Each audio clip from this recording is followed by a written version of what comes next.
Hello friends, कैसे हैं आप सभी। स्वागत है आप सभी का इंग्लिश दुनिया के इस यूट्यूब चैनल पर।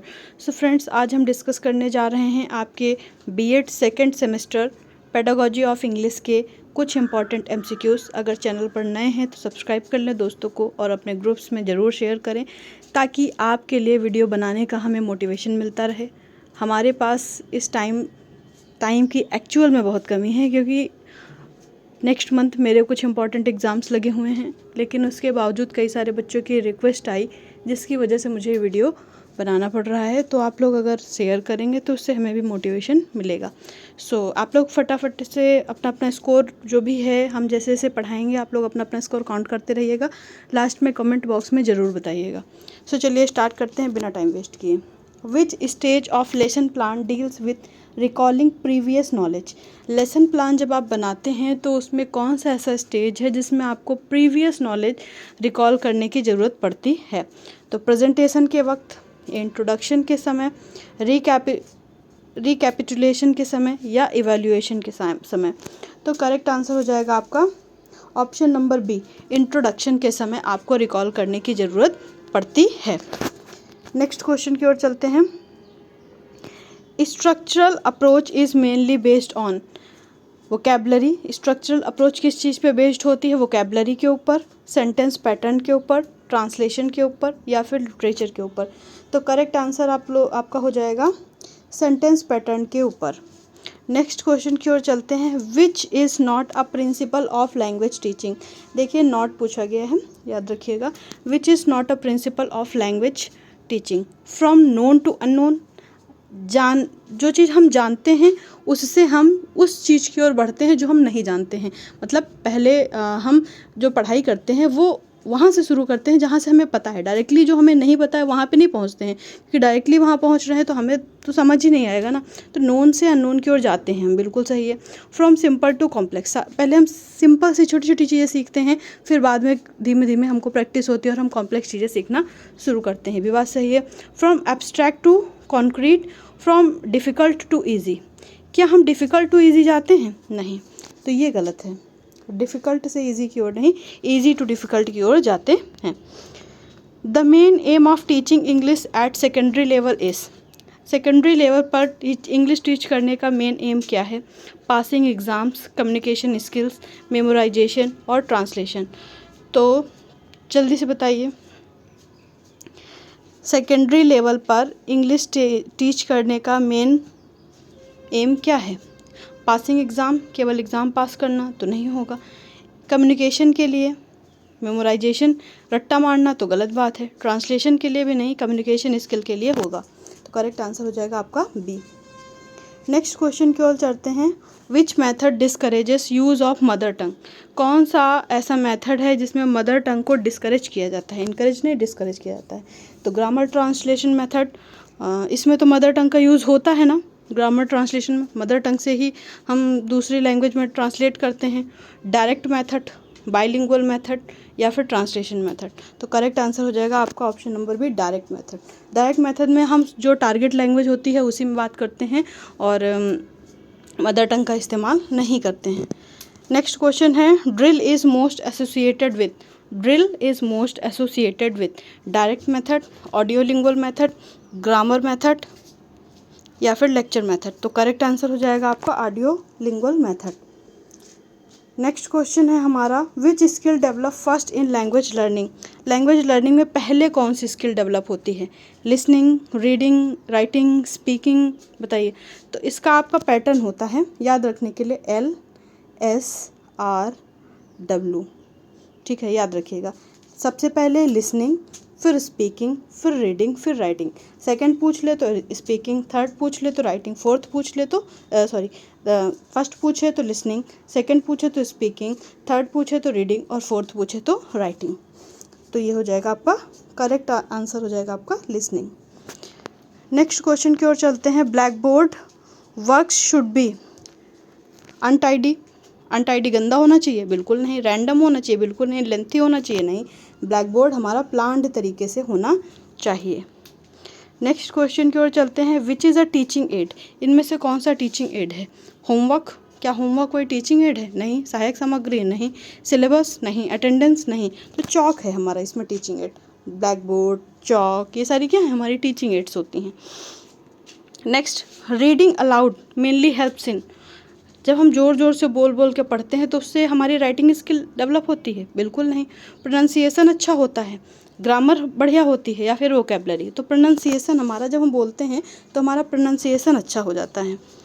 साइलेंट रीडिंग इम्प्रूव्स, अगर हम मन में पढ़ रहे हैं तो उससे हमारा क्या इम्प्रूव होगा? प्रोनाउंसिएशन। मन में पढ़ने से प्रोनाउंसिएशन तो नहीं आएगा, फ्लुएंसी आएगी, या फिर कॉम्प्रिहेंसन आएगा, या फिर स्पीकिंग आएगी। तो कॉम्प्रिहेंसन आता है आपका, जब मन से पढ़ेंगे ना तो दिमाग लगा करके, तो दिमाग में तर्क चल रहे होते हैं ना। विच is not a part of LSRW, इनमें से कौन सा LSRW का पार्ट नहीं है? तो थिंकिंग नहीं है, लिसनिंग, स्पीकिंग, रीडिंग, राइटिंग होता है, ठीक है, और यही इसका सही पैटर्न है। Evaluation done during teaching is called, evaluation done during teaching is called summative, formative, diagnostic, या फिर फाइनल। ड्यूरिंग टीचिंग पूछ रहा है ना, तो जब जो समेटिव होता है वो लास्ट में होता है ना, समेटिव क्या होता है? लास्ट में होता है। तो ड्यूरिंग टीचिंग चलता है FA, है ना, formative assessment, summative assessment, final वो लास्ट में होता है, क्लास के एंड में। Which test identifies learners difficulties? Achievement test, diagnostic test, placement test, unit test? कौन सा है जिसमें हम डिफ़िकल्टी को पता करने की कोशिश करते हैं? तो डायग्नोस्टिक टेस्ट के माध्यम से हम डायग्नोस करते हैं कि उसको क्या प्रॉब्लम आ रही है, बच्चे को क्या दिक्कत आ रही है। Substitution table is used in grammar translation method, structural approach, lecture method, या फिर प्रोजेक्ट मेथड। सब्स्टिट्यूशनल टेबल, तो करेक्ट आंसर हो जाएगा आपका स्ट्रक्चरल अप्रोच में। नेक्स्ट क्वेश्चन है which method use imitation and repetition, imitate करना और रिपीट करना किस मेथड में आता है? ऑडियो लिंगुअल में, डायरेक्ट में, ग्रामर ट्रांसलेशन में, या फिर बाइलिंगुअल में? तो करेक्ट आंसर हो जाएगा ऑडियो लिंगुअल में आता है, सुनेंगे और फिर बोलेंगे। विच अप्रोच इज़ लर्नर सेंटर्ड, इसमें से कौन सी है जो बच्चे के ऊपर सेंटर्ड होती है? लेक्चर मेथड, तो लेक्चर में तो बच्चा चुपचाप से बैठ के सुन रहा होता है और टीचर बोल रहा होता है, तो यहाँ पे तो टीचर सेंटर्ड हो गया। कम्युनिकेटिव, इसमें बच्चा कम्युनिकेट कर रहा है। ग्रामर, और लास्ट है ट्रांसलेशन, तो सबसे सही है कम्युनिकेटिव, क्योंकि उसमें बच्चा कम्युनिकेट कर रहा है। सॉरी, एक minute रुकिएगा।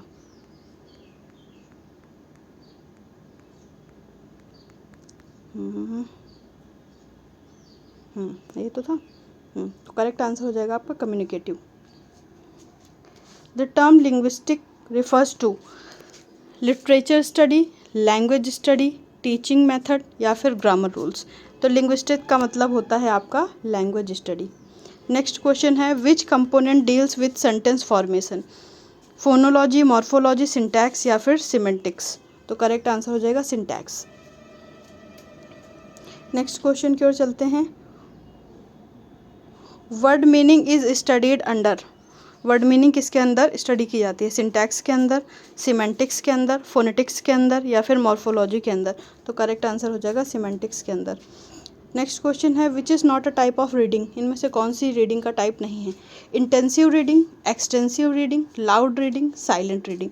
Intensive, extensive, loud and silent, तो इनमें से आपका लाउड रीडिंग नहीं है। नेक्स्ट क्वेश्चन है project method is based on teacher activity, जब प्रोजेक्ट बनता है प्रोजेक्ट मेथड तो टीचर एक्टिविटी पे बेस्ड होता है, स्टूडेंट एक्टिविटी पे, मेमोराइजेशन पे, लेक्चर पे। तो लेक्चर मेमोराइजेशन तो इसमें बिल्कुल ही नहीं होगा। अब बचा क्या? टीचर एक्टिविटी और स्टूडेंट एक्टिविटी। तो प्रोजेक्ट बच्चों को दिया जाता है ना, तो स्टूडेंट एक्टिविटी हो गई। नेक्स्ट क्वेश्चन होगा recapitulation is in lesson plan means introduction, practice, revision, या फिर एक्सप्लेनेशन? तो करेक्ट आंसर हो जाएगा आपका revision. Which method emphasise situational teaching? Structural, direct, audio lingual, या फिर लेक्चर? तो स्ट्रक्चरल हो जाएगी, सिचुएशन पे बेस्ड। नेक्स्ट क्वेश्चन है the main objective of evaluation is, ranking student, improving teaching learning. Evaluation का सबसे अच्छा जो वो है ऑब्जेक्टिव वो है इम्प्रूव करना, टीचिंग लर्निंग को इम्प्रूव करना, इसीलिए हम मूल्यांकन करते हैं। नेक्स्ट है विच स्किल इज़ प्रोडक्टिव, इनमें से किस में हम कुछ प्रोड्यूस कर रहे हैं। तो स्किल 4 आपने देखी है ना, इसमें से लिसनिंग, स्पीकिंग, रीडिंग, राइटिंग। तो जब हम सुन रहे होते हैं तो क्या हम कुछ प्रोड्यूस कर रहे होते हैं? नहीं कर रहे होते हैं। जब हम रीड कर रहे होते हैं तो क्या प्रोड्यूस कर रहे होते हैं? राइटिंग के समय हम, स्पीकिंग के समय हम प्रोड्यूस करते हैं और राइटिंग के समय हम प्रोड्यूस करते हैं। Flash cards are used for, flash card किसके लिए यूज़ होता है? वोकैबुलरी के लिए यूज़ होता है, याद रखिएगा। फ्लैश कार्ड वोकैबुलरी के लिए यूज़ होता है, इंपॉर्टेंट है। ये सारे जो क्वेश्चन हैं इसमें इसी तरह के क्वेश्चन आपके सीटेट में भी पूछे जाते हैं। अगर आप हमारी क्वालिफ़िकेशन की बात करें तो मैं बीएड क्वालिफाइड हूँ, ग्रेजुएशन, पोस्ट ग्रेजुएशन, बीएड, साथ में आपका सीटेट पेपर 1, पेपर 2, ये सारे मेरे क्वालिफाइड हैं। टीचिंग एग्ज़ाम्स जो अभी रिसेंटली हुए हैं उसका भी प्री क्वालिफाई है।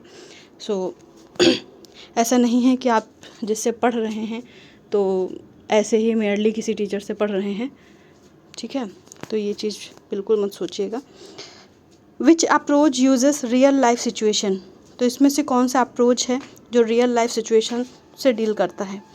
तो grammar translation method, communicative, lecture, last option है ट्रांसलेशन। तो आपका करेक्ट आंसर हो जाएगा कम्युनिकेटिव। नेक्स्ट क्वेश्चन की ओर चलते हैं। Which part of lesson checks learning outcomes, इनमें से कौन सा है जो लर्निंग आउटकम्स को चेक करता है? इंट्रोडक्शन, प्रेजेंटेशन, रिकैपिटुलेशन और ब्लैक बोर्ड वर्क। तो करेक्ट आंसर हो जाएगा रिकैपिटुलेशन। नेक्स्ट है which is essential for good pronunciation, अच्छे प्रोनाउंसिएशन के लिए क्या इंपॉर्टेंट है? Writing practices, listening practices, reading books, memorisation. तो रट्टा मारना कहीं भी आ जाए नेगेटिव ही होता है, इसको बिल्कुल मत करिएगा, ठीक है? तो राइटिंग से क्या हमारी प्रोनाउंसिएशन इम्प्रूव होगी? बताइए, नहीं होगी ना। मेमोराइजेशन तो बिल्कुल ही नहीं होगा। तो करेक्ट आंसर आपका क्या हो जाएगा? Option number B, listening practices, ठीक है? सो 30 क्वेश्चंस हमारे हो गए हैं। आप लोग कमेंट बॉक्स में अपना अपना स्कोर बताइएगा। सो अभी के लिए हम चलते हैं और प्रयास करेंगे कि और कई सारे वीडियोस आपके लिए प्रोवाइड करा सकें जो ऐसे ही 30 के सेट में होंगे। देखिए, हमारा टाइम ना तो मेरे पास बहुत ज़्यादा है, ना ही तो आप बच्चों के पास बहुत ज़्यादा है, इसलिए टाइम कंज्यूमिंग लाइव क्लासेस करना मेरे लिए वेस्ट ऑफ टाइम लगता है। सबसे अच्छा तरीका है, आपको मैं छोटे छोटे वीडियोस प्रोवाइड कर दूंगी। यही 30 क्वेश्चन कराने में बहुत सारे टीचर 1-1, 1.5 घंटे ले लेते हैं, ठीक है? तो इतना टाइम वेस्ट करने की ज़रूरत नहीं है। आप लोग दोस्तों को शेयर करें और देखते रहें। So thank you so much, thanks for watching.